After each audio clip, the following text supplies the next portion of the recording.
এই আবেদনসমূহ আমি জিলা পৰ্যায়লৈ নিৰ্বাচিত কৰিম আৰু সমগ্ৰ অসমৰ প্ৰতিখন জিলাৰ পৰাই সমানুপাতিকভাৱে আমি হিতাধিকাৰী নিৰ্বাচনৰ প্ৰচেষ্টা কৰিম। হয়, আপোনালোকে ঠিকেই শুনিছে যে এইবাৰৰ যি সিলেকশ্যন প্ৰক্ৰিয়া আচলতে প্ৰতিখন জিলাৰ সমপৰ্যায় হিচাপেহে এইবাৰ সিলেকশ্যন হ'ব। আৰু কথাটো আচলতে সঁচাই, মই যেহেতু যোৱাকালি DICC অফিচত গৈছিলোঁ, তাতে যোগাযোগ কৰিলোঁ যে এইবাৰৰ সিলেকশ্যন প্ৰক্ৰিয়া মানে কিমান দূৰ আগবাঢ়িল।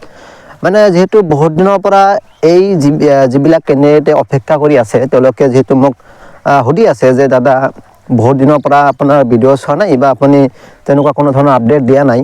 যাৰ কাৰণে কৈছোঁ কথাটো আপোনালোকে শুনিছেই, মুখ্যমন্ত্ৰী মহোদয়ে নিজে কৈছে যে এইবাৰৰ যি সিলেকশ্যন প্ৰক্ৰিয়া আচলতে প্ৰতিখন জিলাৰ যি সমপৰ্যায় হিচাপেহে এইবাৰ নিৰ্বাচিত কৰিব, এই কথাটো আপোনালোকে জানিছে। আৰু বিশেষকৈ আপোনালোকে বাকী যিখিনি কথা যেহেতু চিন্তা কৰি আছে যে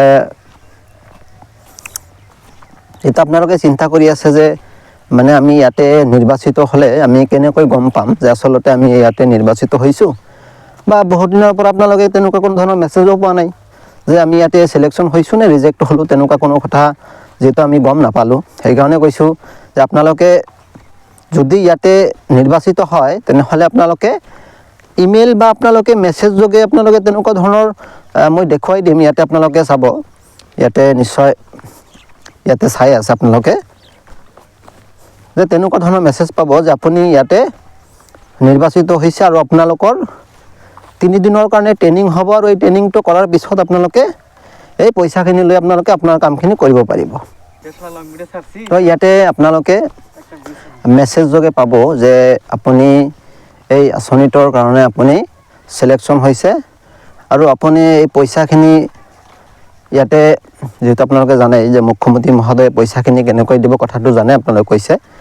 তো ইয়াতে মেছেজ পোৱাৰ পিছত আপোনালোকে ট্ৰেইনিং কৰিব লাগিব, আৰু এই ট্ৰেইনিংটো কৰাৰ পিছতে আপোনালোকে এই যদি পিছৰ বছৰ যদি আপোনালোকে এই যি মানে যিটোৰ জৰিয়তে আপোনালোকে পইচাখিনি পাইছে, যদি কামখিনি আপোনালোকে ভালদৰে কৰিছে, তাৰ পিছৰ পৰ্যায়ত আপোনালোকে আৰু বেছিকৈ টকা পাব। সেই টকাখিনি লৈ আপোনালোকে আৰু মানে বেলেগ কামখিনি কৰিব পাৰিব। বাকী আপোনালোকে 15 দিনৰ কাৰণে অপেক্ষা কৰিব লাগিব। যেহেতু 15 তাৰিখৰ কথা কৈছে, যেহেতু 15 জানুৱাৰী, সেই 15 জানুৱাৰীৰ পিছত আপোনালোকে ইয়াৰ বিশেষ যিখিনি সিলেকশ্যন প্ৰক্ৰিয়া বা সিলেকশ্যনৰ যিখন লিষ্ট সেইখন আপোনালোকে পাই যাব। আৰু বিশেষ আপোনালোকে চাইছে নিশ্চয়, আমি ইয়াতে খেতি পথাৰত আপোনালোকে দেখিবলৈ পাইছে। আচলতে কোনোবা এটা ঠাইত গৈ আছোঁ, সেইকাৰণে ভিডিঅ'টো তাতে বনাইছোঁ। চ' ধন্যবাদ।